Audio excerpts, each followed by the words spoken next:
Hi, I'm Briana Frank, and I'm so excited to be here at KubeCon, even though it's virtual.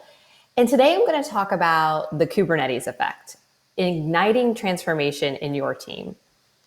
And so when we talk about transformation, really the goal of any transformation is to move faster.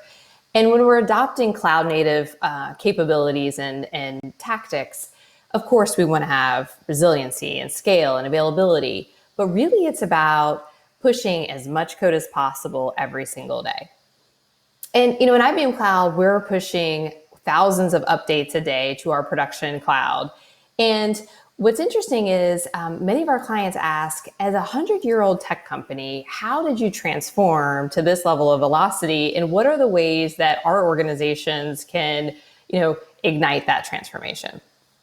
And so I give a couple of examples. I'm sure I don't have it all figured out, but a couple of things that I think that we found that have really worked.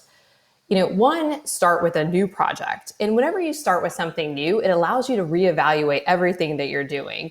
Chances are your teams have inherited legacy software and systems and processes. And by starting with something new, you can reevaluate everything that you're doing. Maybe you're improving some things and leaving some and additional processes out, but it gives you a fresh start.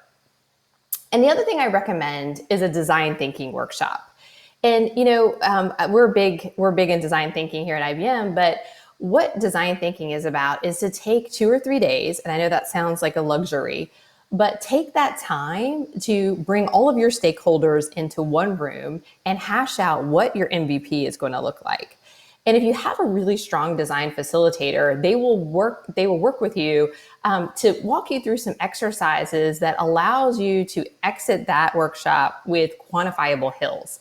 And when you leave, everyone is very clear on what that MVP is and what they need to do next to reach that MVP. So there's no confusion, and you could just move very quickly.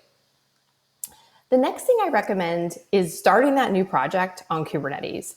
And Kubernetes is a catalyst for transformation because Kubernetes manages infrastructure in such a consistent way and allows dev and operations to operate very consistently. And it unburdens the team. So the teams aren't having to worry about resiliency and scale. So that paves the way for a culture of automation. And automation culture is very addicting, and it catches on very quickly.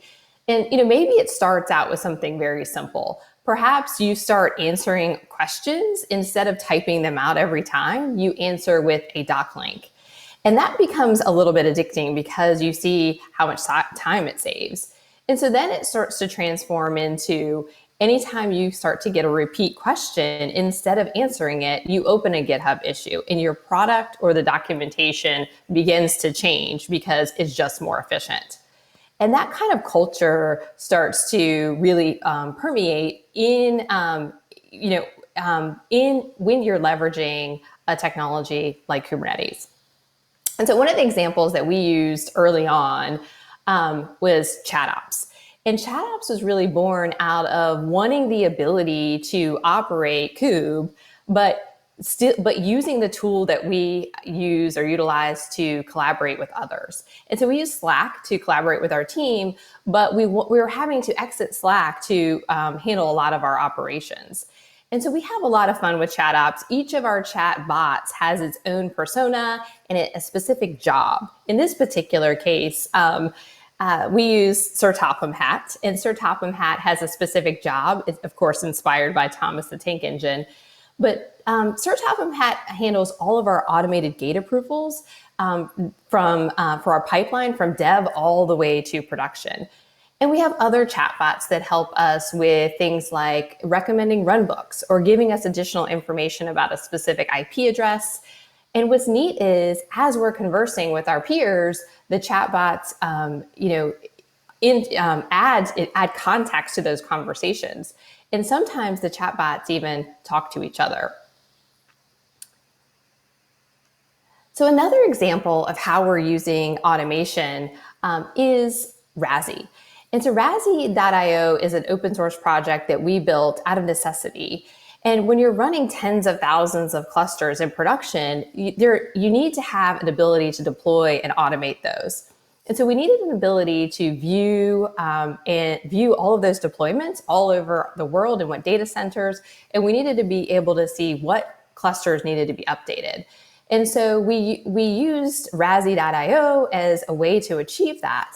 And because we were able to operate in a consistent way, we were able to keep our small SRE team from that we started with when we had 0 clusters all the way to 24,000 clusters, which is what we're running today.